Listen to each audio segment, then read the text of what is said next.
అదే RTV app వార్తల్ని క్షణాల్లో చదివే అవకాశం ఉంటుంది. ఒక న్యూస్ పేపర్, ఒక టెలివిజన్ ఛానల్ మీ చేతుల్లో ఎప్పుడూ ఉంటాయి.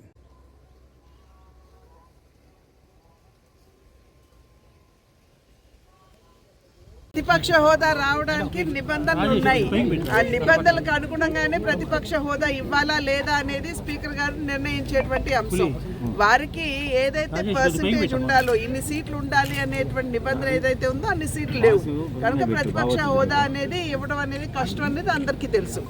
ఏదేమైనప్పటికీ నిర్మాణాత్మకంగా వారు అసెంబ్లీకి అటెండ్ అయ్యి ప్రజా సమస్యల మీద గళం విప్పే అవకాశం వారు ఖచ్చితంగా ఉంటుంది, మాట్లాడే అవకాశం ఉంటుంది. కానీ అసలు అసెంబ్లీకి రాకపోతే ఇప్పుడు నిన్న మొన్నటి వరకు మనం చూసాం, గౌరవ సభ అని చెప్పి మనం అనుకునేది కౌరవ సభగా మార్చేశారు.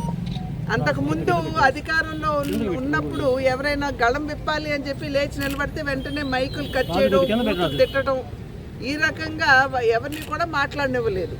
కానీ ఇవాళ మీరు ప్రతిపక్ష హోదా లేకపోయినా మీరు గెలిచినటువంటి ప్రతినిధులుగా అసెంబ్లీకి వచ్చి ప్రజా సమస్యల మీద గళం విప్పొచ్చు. కానీ ఇవాళ ప్రజలు ఏదైతే విశ్వాసంతో వారికి ఓట్లు వేశారో ఇవాళ ఆ ఓట్లని అపహాస్యం చేశారని చెప్పి గమనించారు. మరిన్ని వీడియోస్ కోసం ఛానల్ సబ్స్క్రైబ్ చేయండి. లేటెస్ట్ అప్డేట్స్ కోసం వాట్సాప్ ఛానల్ ఫాలో అవ్వండి. అండ్ లింక్ డిస్క్రిప్షన్ లో ఉంది.